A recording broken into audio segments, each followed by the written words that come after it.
Hi. ഇപ്പോൾ last ഘട്ടം നടന്ന എക്സാം പോലെ തന്നെ ഏകദേശം അതിന് നിലവാരമുള്ളൊരു പരീക്ഷയായിരുന്നു ഇപ്പോൾ കഴിഞ്ഞിരിക്കുന്ന എറണാകുളം വയനാട് LDC എക്സാം എന്ന് പറയുന്നത്. അവിടത്തേക്കാളും ഇത്തിരി ഒരു ടഫ്നെസ് അധികം ഉണ്ടെന്ന് മാത്രമേ ഉള്ളൂ. അവിടെ ഒരു 59ഓളം ഈസി ചോദ്യങ്ങൾ ഉണ്ടായിരുന്നെങ്കിൽ ഇവിടെ അത് ഒരു 54 ഈസി ചോദ്യങ്ങളായിട്ട് മാറി. അതേപോലെ ആവറേജ് ക്വസ്റ്റ്യൻസിലും ആ ഒരു ചെറിയൊരു വ്യത്യാസം മാത്രം. ആ രീതിയിലുള്ള അതിനേക്കാൾ കുറച്ചൊരു ടഫ്നെസ് കൂടുതൽ, എന്നാൽ വലിയൊരു നിലവാരത്തിലല്ലാത്തതായ ഒരു പരീക്ഷയാണ് ഈ രണ്ട് ഘട്ടക്കാരും നേരിട്ടത്. അപ്പോൾ ഈ രണ്ട് ഘട്ടക്കാരിലും, അതായത് ഈ കഴിഞ്ഞ എക്സാമും ഈ ഒരു എക്സാമും ഏറ്റവും നന്നായിട്ട് പഠിച്ച കൊല്ലം കണ്ണൂരൊക്കെ പോലെയുള്ള ആ ഒരു ഘട്ടമല്ലായിരുന്നു നല്ല ടഫ്. അപ്പോൾ അതേപോലെയുള്ള ഒരു എക്സാം കിട്ടും എന്ന് പ്രതീക്ഷിച്ച ആളുകൾ ഉണ്ട്. അവരെ നിരാശപ്പെടുത്തുന്നതും എന്നാൽ ഈ പറയുന്ന ഒരു ആവറേജ് നിലവാരത്തിലുള്ള ആളുകൾക്ക് സന്തോഷം പകരുന്നതുമായിട്ടുള്ള ഒരു എക്സാം ആയിരിക്കും ഇത് എന്ന് പറയുന്നത്.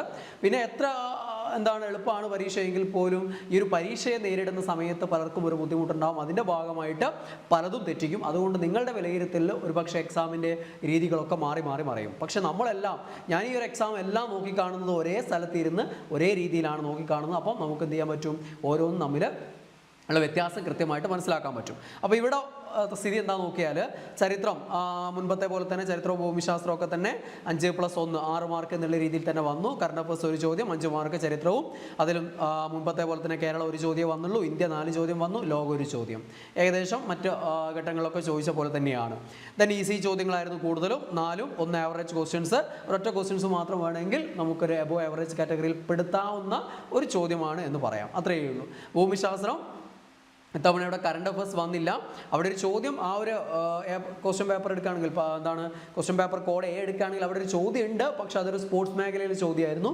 അപ്പോൾ അവിടെ 5 മാർക്കിന് ഭൂമിശാസ്ത്രം, അതിൽ കേരളം 1, ഇന്ത്യ 2, പൊതുഭൂമിശാസ്ത്രം 2. ഇതാണ് അവിടെ വന്നിരിക്കുന്ന ഒരു വെയിറ്റേജ് എന്ന് പറയുന്നത്. അതിൽ 3ഉം 2ഉം ആ രീതിയിൽ 5 ക്വസ്റ്റ്യൻസും എന്തായിരുന്നു? എളുപ്പമായിരുന്നു എന്ന് തന്നെ നമുക്ക് പറയാവുന്ന രീതിയിലാണ്. വളരെ ഈസി ആയിരുന്നു 3 എണ്ണം. 2 ക്വസ്റ്റ്യൻസ് അത്യാവശ്യം ആവറേജ് ആണ്. അവിടെ ഉദ്യോഗാർത്ഥികളെ വിഷമിപ്പിക്കുന്ന രീതിയിലുള്ള ചോദ്യങ്ങളൊന്നുമില്ല. പൊതുവെ പ്രത്യേകിച്ച് PSCയുടെ മുൻകാല രീതികളിലൊക്കെ പോലെയുള്ള പ്രീവിയസ് ചോദ്യങ്ങളായിരുന്നു കൂടുതലും. ദെൻ സാമ്പത്തിക ശാസ്ത്രം, എക്കണോമിക്സിൽ 5+2 7 മാർക്കിന് വന്നു. അതിൽ 4 ചോദ്യങ്ങൾ വളരെ ഈസി, 2 ക്വസ്റ്റ്യൻസ് ആവറേജ്, 1 ക്വസ്റ്റ്യൻസ് എളുപ്പം എന്നുള്ള രീതിയിലാണ്. നമ്മൾ ഇന്ന് കഴിഞ്ഞ തവണത്തെ പോലെ തന്നെ എക്സാമിനെ വിലയിരുത്തിയിട്ട് കട്ട് ഓഫും കാര്യങ്ങളൊക്കെ പറയും. അതേപോലെ തന്നെ കഴിഞ്ഞ പ്രാവശ്യം നിങ്ങൾക്ക് തന്നിരിക്കുന്ന, അതായത് 4 ഘട്ടം കഴിഞ്ഞതിന് ശേഷം ഞാൻ നിങ്ങൾക്ക് ട്രെൻഡ് അനാലിസിസ് വീഡിയോ ചെയ്ത് തന്നിട്ടുണ്ട്. അതിൽ 33 ടോപ്പിക്കുകൾ പറഞ്ഞിട്ടുണ്ട്. അതിൽ കഴിഞ്ഞ ഘട്ടത്തിൽ 30 ചോദ്യങ്ങൾ അതിൽ തന്നെ മാത്രമായിട്ട് വന്നിട്ടുണ്ട്. അതുകൊണ്ട് ഏറ്റവും നന്നായിട്ട് റിവിഷൻ ചെയ്ത് പോകണമെന്ന് പറഞ്ഞിട്ടുണ്ട്. തവണ 33 ടോപ്പിക്കുകൾ ഇവിടെയും അതിൽ 28 ചോദ്യങ്ങളും വന്നിട്ടുണ്ട്. ഓക്കെ, അതുകൊണ്ട് തന്നെ ആ ടോപ്പിക്കുകളൊക്കെ വളരെ ഇമ്പോർട്ടൻ്റ് ആണ്. ഇനി അടുത്ത ഘട്ടക്കാരും നന്നായിട്ട് അത് റിവിഷൻ ചെയ്ത് പോവുക. ഓക്കെ, ഭരണഘടനയിൽ 7 മാർക്കിന് വന്നു. അവിടെ ഇതേപോലെ തന്നെയാണ് 4 ക്വസ്റ്റ്യൻസ് വളരെ ഈസി, 2 ആവറേജ് ക്വസ്റ്റ്യൻസ്, 1 ക്വസ്റ്റ്യൻസ് വേണമെങ്കിൽ നമുക്ക് എന്ത് ചെയ്യാം? ഒരു എബോ ആവറേജ് കാറ്റഗറിയിൽ പെടുത്താവുന്ന ഒരു ചോദ്യമാക്കി മാറ്റാം. ഓക്കെ, ദെൻ കേരള ഭരണ സംവിധാനം ഇതേപോലെ 5+2 7 മാർക്കിന് ഇവിടെ വന്നു. കഴിഞ്ഞ തവണയിൽ 2 തവണയായിട്ട് കേരള ഭരണ സംവിധാനം അവഗണിക്കപ്പെട്ടിട്ടുണ്ടായിരുന്നു. 2 ഘട്ടങ്ങളിൽ 2 മാർക്ക് ചോദ്യം മാത്രം, ബാക്കിയുള്ള ചോദ്യങ്ങൾ തീർത്തും ഭരണഘടനയിലേക്ക് പോയിട്ടുണ്ടായിരുന്നു. പക്ഷേ ഇവിടെ അത് സംഭവിച്ചിട്ടില്ല. കേരള ഭരണ സംവിധാനത്തിൽ 7 മാർക്കിന് തന്നെ വന്നു, 5+2 7 മാർക്കിന് തന്നെ വന്നു. Then easy 4, 2 average, 1 questions above average category. Then science ആണ് ഈ ഒരു പരീക്ഷ ഉദ്യോഗാർത്ഥികളെ പൊതുവെ ബുദ്ധിമുട്ടിച്ചത്. ബാക്കിയുള്ള ഏരിയകളൊക്കെ പൊതുവെ ഈസി ആയിരുന്നു. പിന്നെ ഇന്ന് സംഭവിക്കുന്ന പോലെ കായികം സാഹിത്യ മേഖലയിൽ 2-3 ചോദ്യങ്ങൾ കുറച്ച് ബുദ്ധിമുട്ട് എല്ലാ ഘട്ടത്തിലും ഉണ്ടായിട്ടുണ്ട്. അത് ഇതേപോലെ സംഭവിച്ചു. അതിന് പകരം ഇവിടെ ഇത്തവണ സയൻസിൽ ജീവശാസ്ത്രവും പൊതുജനാരോഗ്യ ആയാലും ഫിസിക്സ് ആയാലും കെമിസ്ട്രി ആയാലും പൊതുവെ അത്യാവശ്യം നല്ല സ്റ്റാൻഡേർഡുള്ള ചോദ്യങ്ങൾ കൂടുതലായിട്ടുണ്ടായിരുന്നു. അതാണ് പൊതുവെ ഉദ്യോഗാർത്ഥികളെ ബുദ്ധിമുട്ടിച്ചിട്ടുണ്ടാവുക. ഓക്കെ, ദെൻ ജീവശാസ്ത്രവും പൊതുജനാരോഗ്യവും 6 എന്നുള്ള വെയിറ്റേജിന് പകരം അവിടെ നിന്ന് 7 മാർക്കിന് വന്നു. 1 ക്വസ്റ്റ്യൻ കറണ്ട് അഫയേഴ്സും. അങ്ങനെ 8 മാർക്കിന് വന്നതിൽ 3 ക്വസ്റ്റ്യൻസ് ഈസിയാണ്, 2 ക്വസ്റ്റ്യൻസ് ആവറേജ് ആണ്. അപ്പോൾ ഈ ഒരു 5 ചോദ്യങ്ങൾ ഒരുവിധം എല്ലാവർക്കും കിട്ടും. പക്ഷേ 3 ക്വസ്റ്റ്യൻസ് നല്ല അത്യാവശ്യം ടഫ് നിലവാരമുള്ള എന്നുള്ള രീതിയിൽ പെടുത്താവുന്ന ചോദ്യങ്ങളാണ് വന്നത്. ദെൻ ഫിസിക്സിൻ്റെ കാര്യത്തിൽ 3 മാർക്ക് പ്ലസ് 2 കറണ്ട് അഫയേഴ്സും, അങ്ങനെ 5 മാർക്കിനുള്ള ചോദ്യങ്ങൾ അവിടെയും സിലബസിൽ പറഞ്ഞ പോലെ തന്നെ വന്നു. 2 ക്വസ്റ്റ്യൻസ് ഈസിയാണ്, പക്ഷേ 3 ക്വസ്റ്റ്യൻസ് നല്ല ടഫ് ക്വസ്റ്റ്യൻസ് ആയിട്ട് തന്നെയാണ് വന്നിട്ടുള്ളത്. 3 ക്വസ്റ്റ്യൻസ് അത്യാവശ്യം നല്ല നിലവാരമുള്ള ചോദ്യങ്ങൾ തന്നെയായിരുന്നു. ദെൻ കെമിസ്ട്രിയുടെ കാര്യത്തിൽ 4+1 എന്നുള്ള രീതിയിൽ 5 മാർക്കിന് അവിടെ വന്നു. 1 ക്വസ്റ്റ്യൻസ് ഈസിയാണ്, 1 ക്വസ്റ്റ്യൻസ് ആവറേജ് ആണ്, പക്ഷേ 3 ക്വസ്റ്റ്യൻസ് അത്യാവശ്യം നല്ല നിലവാരമുള്ള ചോദ്യങ്ങളായിരുന്നു. ഇങ്ങനെ സയൻസിൽ വന്നിട്ടുള്ള, അതായത് ജീവശാസ്ത്രവും പൊതുജനാരോഗ്യവും ഫിസിക്സ് കെമിസ്ട്രി ഈ 3 മേഖലയിൽ വന്നിട്ടുള്ള ചോദ്യങ്ങളിൽ ഭൂരിഭാഗം ചോദ്യങ്ങളും നല്ല നിലവാരത്തിലുള്ള ചോദ്യങ്ങൾ തന്നെയായിരുന്നു. ദെൻ കായികം സാഹിത്യം സംസ്കാരം ഇത്തവണ 5 മാർക്കും 3 മാർക്ക് കറണ്ട് അഫേഴ്സും അങ്ങനെ 8 മാർക്കിന് വന്നതിൽ ഒരു 6 മാർക്ക് എളുപ്പമെന്ന് പറയും. ഈസിയാണ് 3 ഒരു ആവറേജ് കാറ്റഗറിയാണ്. 2 ക്വസ്റ്റ്യൻസ് മാത്രമാണ് ഇത്തവണ ബുദ്ധിമുട്ടിച്ചത്. പക്ഷേ കഴിഞ്ഞ ഘട്ടങ്ങളിലൊക്കെ ഒരു വന്നിരിക്കുന്ന ചോദ്യങ്ങൾ ഒരു പകുതി ചോദ്യങ്ങളും, അതായത് 5-6 ചോദ്യങ്ങൾ വരുമ്പോൾ അത് 3ഓളം ചോദ്യങ്ങളും അത്യാവശ്യം നല്ല ടഫായിരുന്നു. ഇവിടെ 8 ചോദ്യങ്ങൾ വന്നതിൽ 2 ചോദ്യങ്ങളാണ് അത്യാവശ്യം നല്ല ടഫ് എന്ന് പറയാവുന്നത്. ബാക്കിയുള്ളതൊക്കെ അത്യാവശ്യം എല്ലാവർക്കും ആൻസർ ചെയ്യാൻ പറ്റും, ശ്രമിച്ചവർക്ക് പറ്റും. ഓക്കെ, ദെൻ കമ്പ്യൂട്ടർ 5 മാർക്കിന് വന്നു. അതിൽ ഈസി ആയിരുന്നു ചോദ്യങ്ങൾ മുഴുവനും. 4 ഈസി, 1 ആവറേജ് കാറ്റഗറിയാണ്, ടഫ് ക്വസ്റ്റ്യൻസ് ഇല്ലായിരുന്നു. ദെൻ സുപ്രധാന നിയമങ്ങൾ 5+2 7 മാർക്കിന് വന്നു. ഈസി ആയിരുന്നു അവിടെയും സ്ഥിതി. 5 മാർക്കുള്ള ക്വസ്റ്റ്യൻസ് ആർക്കും കിട്ടുന്ന ചോദ്യങ്ങളാണ്. ദെൻ ആവറേജ് 2 ക്വസ്റ്റ്യൻസും. ആ രീതിയിലാണ് അവിടുത്തെ സ്ഥിതി. ഇത്തവണ മാത്സ്, ഇംഗ്ലീഷ്, മലയാളം 3ഉം എന്താണ് ഉദ്യോഗാർത്ഥികളെ കാര്യമായിട്ട് വിഷമിപ്പിച്ചില്ല എന്നുള്ള സംഗതിയാണ്. അതുകൊണ്ട് തന്നെയാണ് ഈ ഘട്ടങ്ങളിൽ കട്ട് ഓഫ് മാർക്ക് ഉയരാനുള്ള സാധ്യത വരുന്നത്. അതായത് മറ്റ് ഘട്ടങ്ങളിൽ നിന്ന്, അതായത് ഏകദേശം കഴിഞ്ഞ ഘട്ടത്തിലെ പോലെ തന്നെ കട്ട് ഓഫ് ഇവിടെയും വരാം. പക്ഷേ ജില്ലകളിൽ ചെറിയ വ്യത്യാസങ്ങളൊക്കെ ഉള്ളത് കൊണ്ട് അതിൻ്റെ അത്ര വരില്ല എന്നുള്ളൊരു വ്യത്യാസം മാത്രമേ ഉള്ളൂ. മാത്സ് 10 മാർക്കിന് അതിൽ 5 ക്വസ്റ്റ്യൻ ഈസിയാണ്, 4 ക്വസ്റ്റ്യൻ ആവറേജ് ആണ്. ഒരു ടഫ് എന്നുള്ള പെടുത്താൻ പറ്റില്ല. ഒരു അബോ ആവറേജ് കാറ്റഗറിയിൽ ഒരു ക്വസ്റ്റ്യൻ നമുക്ക് പെടുത്താൻ പറ്റും. ഓക്കെ, ദെൻ ഇംഗ്ലീഷ് 10 മാർക്ക് വളരെ എളുപ്പമായിരുന്നു. ഇംഗ്ലീഷ് എന്ന് പറയുന്നത് പ്രീവിയസ് ചോദ്യങ്ങളുടെ ആറാട്ടാണ് ഇംഗ്ലീഷും മലയാളത്തിലും സംഭവിച്ചത്. അതുകൊണ്ട് തന്നെ അത്യാവശ്യം നന്നായിട്ട് നോക്കിയിട്ടുള്ള ഒരു അധ്യാപകൻ്റെ സഹായമൊന്നും ഇല്ലാതെയാണെങ്കിലും വീട്ടിലിരുന്ന് തന്നെ നോക്കുന്ന ആളുകൾക്ക് പോലും മാക്സിമം മാർക്ക് സ്കോർ ചെയ്യാൻ പറ്റുന്നതായിരുന്നു ഇംഗ്ലീഷും മലയാളമൊക്കെ. അപ്പോൾ അവിടെ 6 മാർക്ക് ഈസി ക്വസ്റ്റ്യൻസ് ആയിരുന്നു, ആവറേജ് ക്വസ്റ്റ്യൻസ് ആയിരുന്നു 4. അബോ ആവറേജ് എന്നുള്ള രീതിയിൽ പെടുത്താവുന്ന ചോദ്യങ്ങളൊന്നും തന്നെ ഇല്ല. ഒക്കെ ഒരു 5-10 കൊല്ലത്തെ പ്രീവിയസ് നോക്കിയാൽ തന്നെ കിട്ടുന്ന ചോദ്യങ്ങളാണ് മുഴുവൻ ചോദ്യങ്ങളും എന്നുള്ളതാണ് ഇംഗ്ലീഷിൻ്റെയും മലയാളത്തിൻ്റെയും ഒരു വസ്തുത എന്ന് പറയുന്നത്. ഓക്കെ, മലയാളത്തിൽ 10 മാർക്കിലുള്ള ക്വസ്റ്റ്യൻസ്, ഒരു ക്വസ്റ്റ്യൻസ് മാത്രം അത്യാവശ്യം നമുക്കൊരു പെട്ടെന്ന് കാണും പോലെ ആ ജാള്യം എന്നുള്ള ഒരു സാധനം ഉണ്ടല്ലോ, നമ്മുടെ കോമൺ യൂസേജിൽ പറയുന്ന വാക്ക് അതായതുകൊണ്ട് ചിലപ്പോൾ തെറ്റിയേക്കാം. ബാക്കിയുള്ള ചോദ്യങ്ങളൊക്കെ എളുപ്പമായിരുന്നു. 6 ക്വസ്റ്റ്യൻസ് ഈസിയാണ്, 3 ആവറേജ് കാറ്റഗറിയാണ്. ഓക്കെ, അതാണ് മൊത്തത്തിലുള്ള സ്ഥിതി. അപ്പോൾ ടോട്ടൽ നോക്കുകയാണെങ്കിൽ നമുക്ക് ഇവിടെ കോഴിക്കോട് ജില്ലയിൽ കഴിഞ്ഞ എക്സാം 59 ഈസി ഉണ്ടായിരുന്നു. പക്ഷേ ഇവിടെ അതൊരു 54 മാറും. Then average questions 29. Then above average അല്ലെങ്കിൽ ടഫ് കാറ്റഗറിയിൽ പെടുത്താവുന്ന ചോദ്യങ്ങൾ ആകെ ഒരു 17 ചോദ്യങ്ങൾ മാത്രമായിരുന്നു ഉണ്ടായിരുന്നത്. അപ്പോൾ നന്നായിട്ട് വർക്ക് ചെയ്ത ഈ പറഞ്ഞ നല്ല ടോപ്പ് റാങ്കൊക്കെ നേടണമെന്നുള്ള ഒരു ദൃഢ നിശ്ചയത്തോടു കൂടി ഇറങ്ങിത്തിരിച്ച ആളുകൾക്ക് ഈ 2, അതായത് 83 മാർക്ക് പ്ലസ് ഇതിൽ നിന്നും മാർക്ക് നേടാൻ പറ്റും അല്ലേ. അപ്പോൾ അങ്ങനെയുള്ള ആദ്യ റാങ്കുകളൊക്കെ ഈ ഒരു മാർക്കൊക്കെ 80-ന് മുകളിലുള്ള മാർക്കുകളൊക്കെ നേടിയ ആളുകൾ കുറേ പേരുണ്ടാവും. അപ്പം കട്ട് ഓഫ് മാർക്ക് എന്ന് പറയുന്നത് അതല്ലല്ലോ നമ്മൾ ഉദ്ദേശിക്കുന്നത്. അപ്പോൾ ലിസ്റ്റിൽ ഉൾപ്പെടുത്താൻ പോകുന്ന ആളുകളുടെ എണ്ണത്തിനൊക്കെ അനുസരിച്ച് വേരിയേഷൻ ഉണ്ടാവും. എന്തായാലും ഇപ്പോൾ വന്നുകൊണ്ടിരിക്കുന്ന ഷോർട്ട് ലിസ്റ്റുകളൊക്കെ എണ്ണം കുറവാണ്.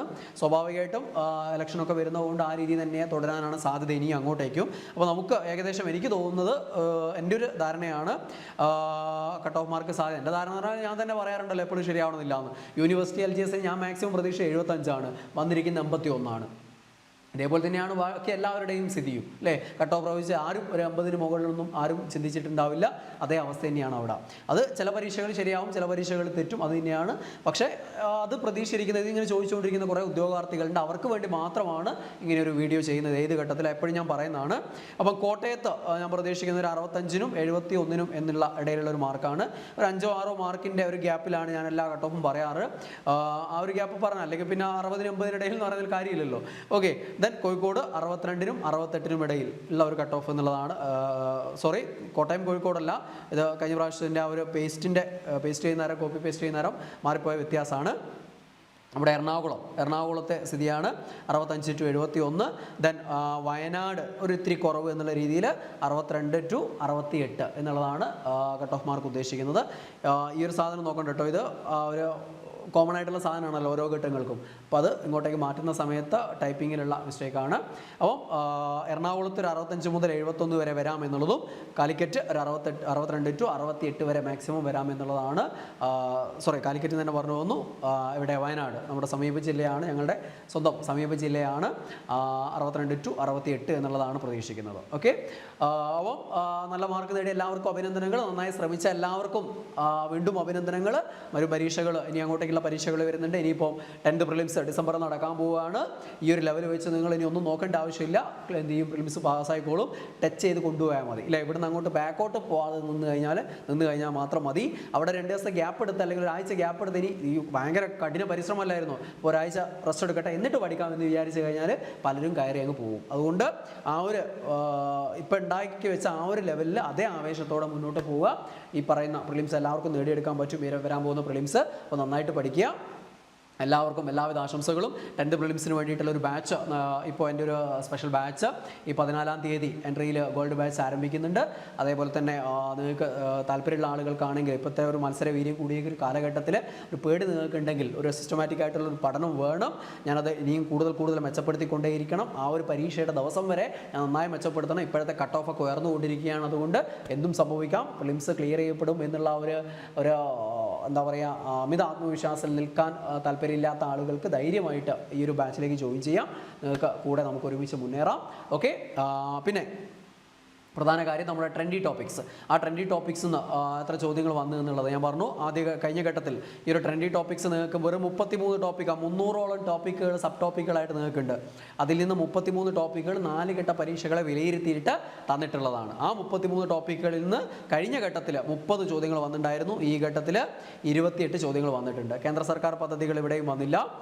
പരിസ്ഥിതി പ്രശ്നം ഒരു ചോദ്യം, ഗവൺമെൻറ്റിൻ്റെ ഘടകങ്ങൾ വന്നില്ല, വിവരാവകാശ നിയമം ഒരു ചോദ്യം, പോക്സോ ഒരു ചോദ്യം, സോഫ്റ്റ്വെയർ 2 ചോദ്യം, ദെൻ പ്രധാന കൃതികളും എഴുത്തുകാരും വന്നില്ല, ദെൻ മനുഷ്യാവകാശ കമ്മീഷൻ ചോദ്യം വന്നു, ദെൻ ഗാർഹികാതിക്രമണ സംരക്ഷണ നിയമം വന്നു, കമ്പ്യൂട്ടർ നെറ്റ്വർക്ക് വന്നു, നീതി ആയോഗ് വന്നു, ISRO പദ്ധതി വന്നു, വനിതാ കമ്മീഷൻ 2 ചോദ്യം വന്നു, ഉപഭോക്തൃ സംരക്ഷണ നിയമം 1 ചോദ്യം വന്നു, അന്താരാഷ്ട്ര സംഘടനകൾ വന്നില്ല, സ്വാതന്ത്ര്യ സമര ചരിത്രമായിട്ട് ബന്ധപ്പെട്ട് 2 ചോദ്യം വന്നു, കേരള സർക്കാർ പദ്ധതികൾ 2 ചോദ്യം, ഹരിത വിപ്ലവം 1 ചോദ്യം.